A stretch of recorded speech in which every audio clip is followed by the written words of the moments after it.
Never one to disobey an official-looking sign, Dad just started flight training. He's been learning in an Aeronca Champ, the same kind of plane Granny Jane learned to fly back in the day. Even for a little plane like the Champ, fueling up at an airport is a pretty big production.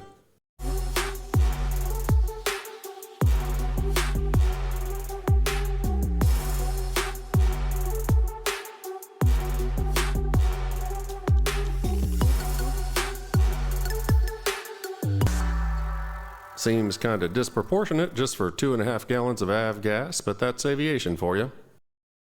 One of the challenges of the Champ is getting used to all the high-tech, state-of-the-art avionics. Here's certified flight instructor Jerry filling out Dad's logbook after a lesson. The other day, Dad was looking through some old videos and he found this one from an air show a while back, where movie-making son got to ride in a Champ.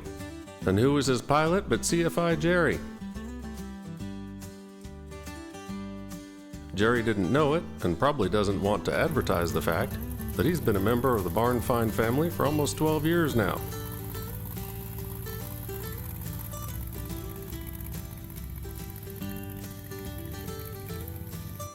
And this is a good reminder when you leave the airport after a flying lesson.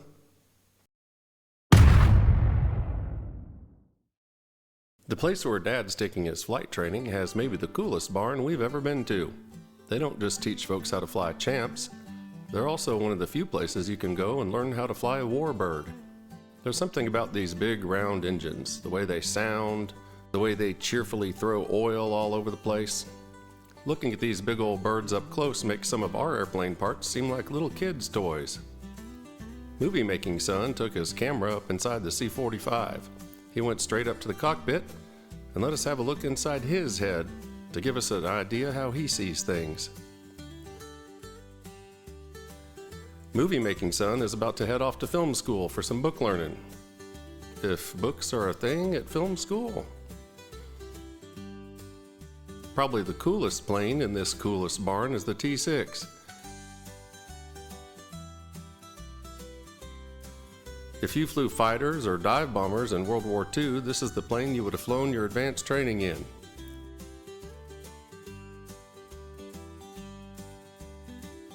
And here's what the T-6 looks like with its skin on. What a beautiful old bird.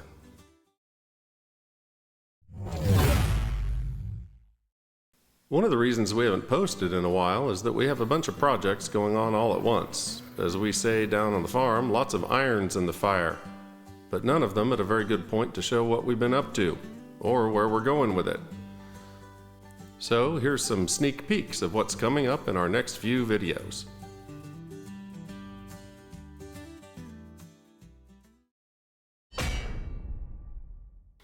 Last time we might have said something about being ready to start riveting wing skins, but then we found the wing support strut brackets and thought, that sounds kind of important, so maybe we better bolt them on. The aerospace world gets real particular about nuts and bolts. Aircraft grade hardware isn't actually made of gold, however much the price tag might make you think so. It's important to get the length just right. That way you're putting the load on solid metal instead of metal with threads cut into it. Every nut and bolt gets a washer. Here you can see the threads don't go down quite far enough, so you'd never be able to get this to clamp tight. You also have to get a couple of free threads sticking out above the nut. Then of course we don't want the steel hardware getting in a dielectric squabble with the aluminum, so we had to put this goo on all the bolts.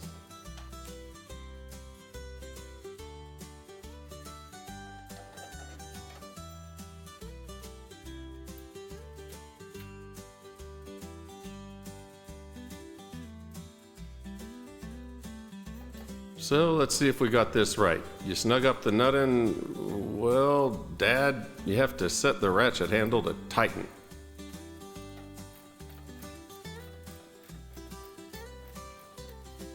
And yes, we have 2 free threads sticking out. Now we'll use a torque wrench to make sure it's exactly tight enough, but not too tight.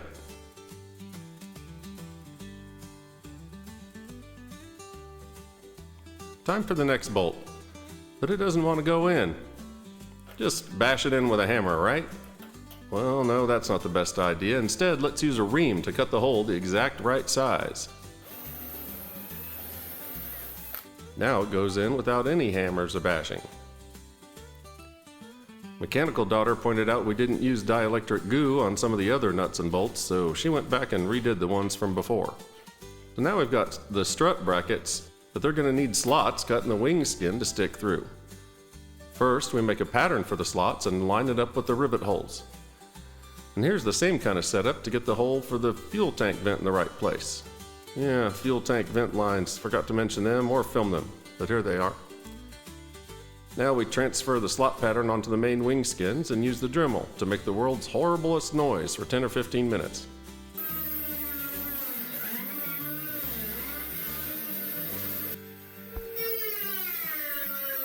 Now we're properly hearing impaired, and the strut brackets fit through the wing skin just right. Now it's finally time to buck some rivets. It's a teamwork job. Dad's on one side with the rivets and the air hammer. I'm on.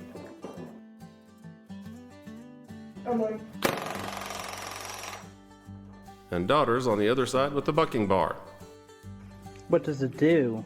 What it does is you hold it up against the part of the rivet that gets squished, and then that gives it the pressure to get squished. Ooh, this is gonna be a cool shot. I'm on. I'm on.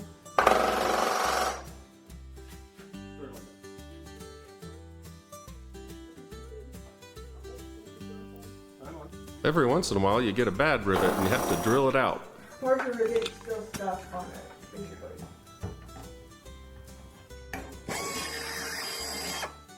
Did that get it? No, here, can you give me the pokey thing, the red pokey thing? Yes.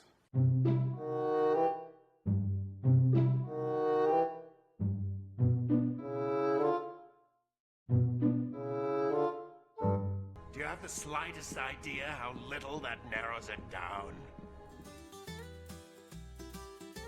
Highly technical terminology. I'm on.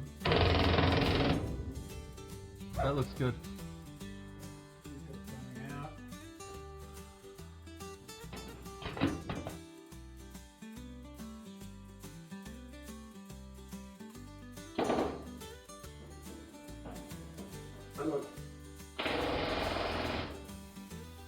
Being a two-person job, rivet partners are kind of like dance partners. You have to get in sync, and that takes a little bit of practice.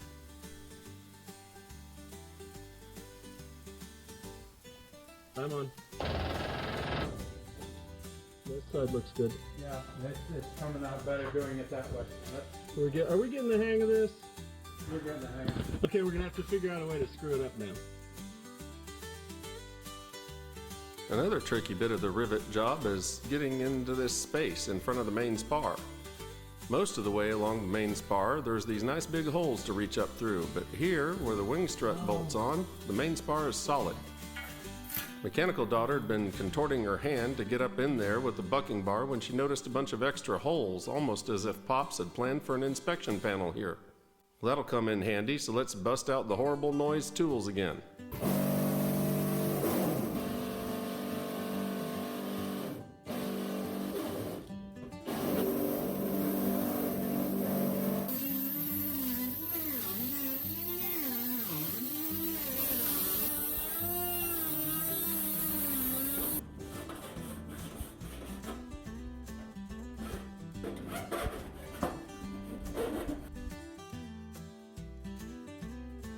Now it's time to rivet the nut plates on.